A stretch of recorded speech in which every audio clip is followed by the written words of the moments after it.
Well, good afternoon, good morning, whatever time you're listening to us.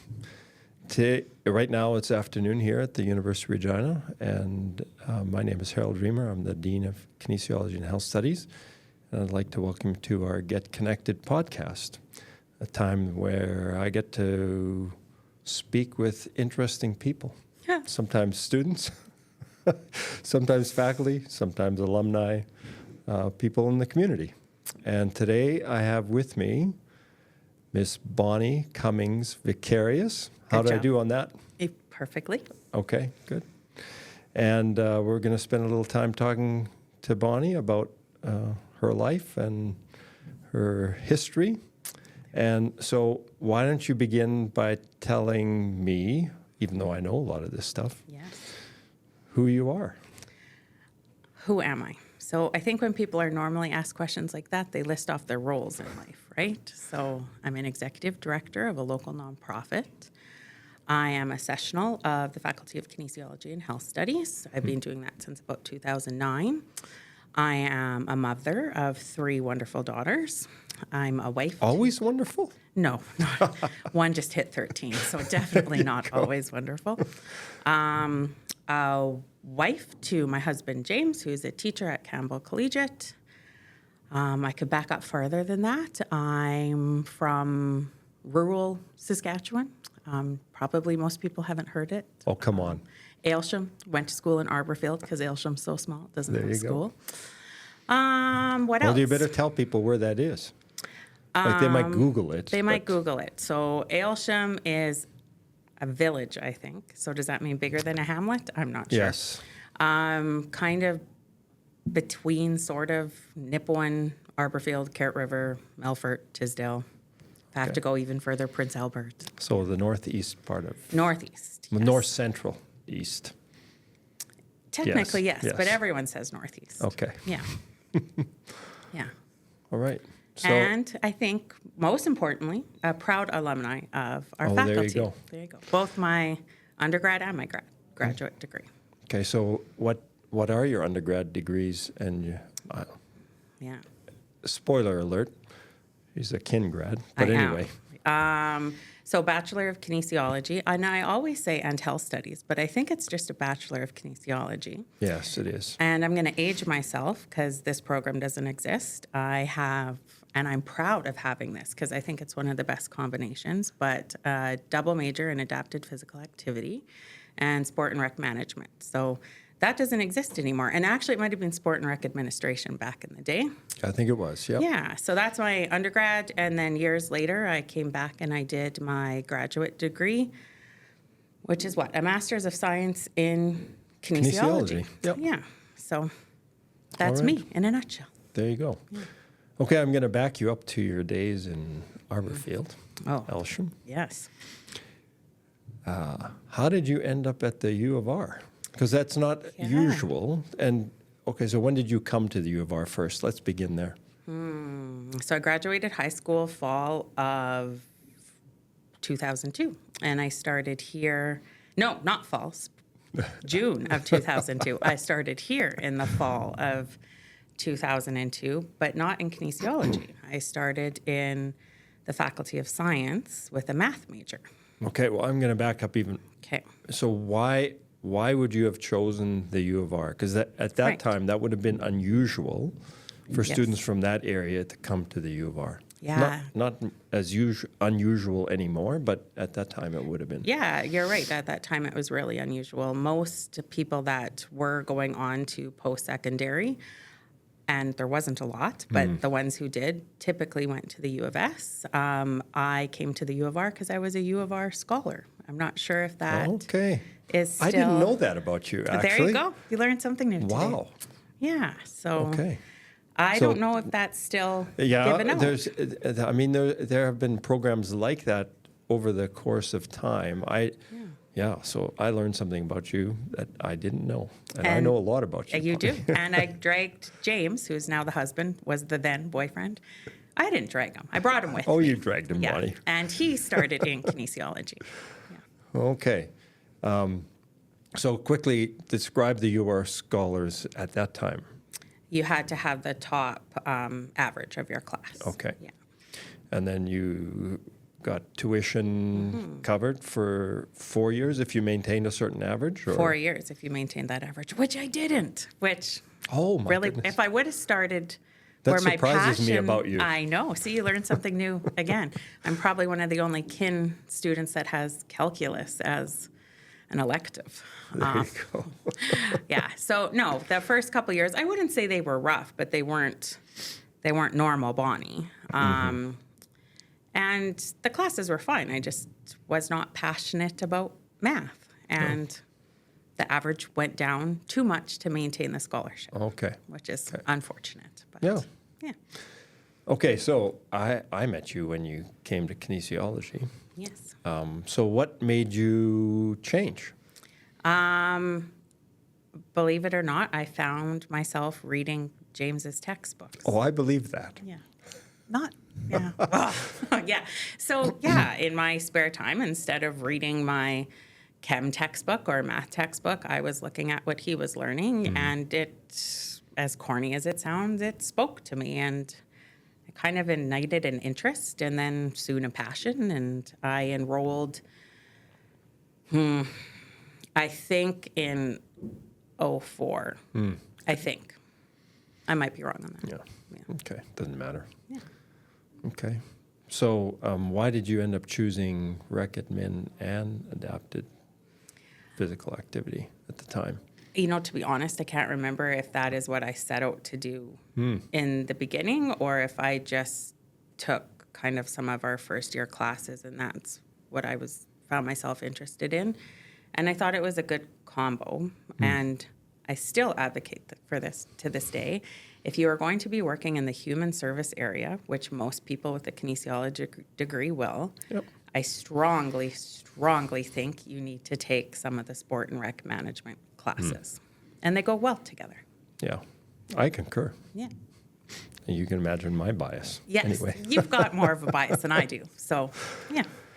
Yeah, well, I have one story I remember about you. Well, I remember a lot about you, but so you took, I think at the time it was called, I don't even know what it's called, but it was the programming class. Oh, 220. Yeah. It's a good one. Yeah. And so it was a fairly large class, if I remember. Yeah. And you had an assignment to do, a group assignment, where you had to develop a program for an organization. Do you remember what organization you did a program for? I think the YMCA. Yeah. All I remember is getting this huge binder full of stuff. It was this big. And then you had to mark it. There, I had to go through that thing. Anyway, I'll never forget that. That was the most comprehensive assignment I've ever seen in my I should go time back as a and see what I professor. got. I probably still haven't. Yeah, well, I wouldn't have given you 100. I don't do that, but It was a good But it was project. good, When yeah. I teach that course, I still include that assignment. oh, there you go. Yeah, teaches you what to do. Yeah. Yeah. Okay. So you graduated. What happened? Graduated high school or graduated Oh, from university. Yeah. So I did my fieldwork at the city of Edmonton. Oh, And while there, it was encouraged to do my graduate degree. So Did you do it at the Stedward Center? No, James did his at the Stedward Okay. Center. I did mine with the city. And Okay. I had a great placement. I worked under 3 different women who were in 3 different areas. And I truly believe in fieldwork. I think it's a great opportunity to connect the dots and to do it with mentors in a safe environment. But yeah, they encouraged a graduate degree. James and I were coming back to Regina to get married, and he was going into the Faculty of Education.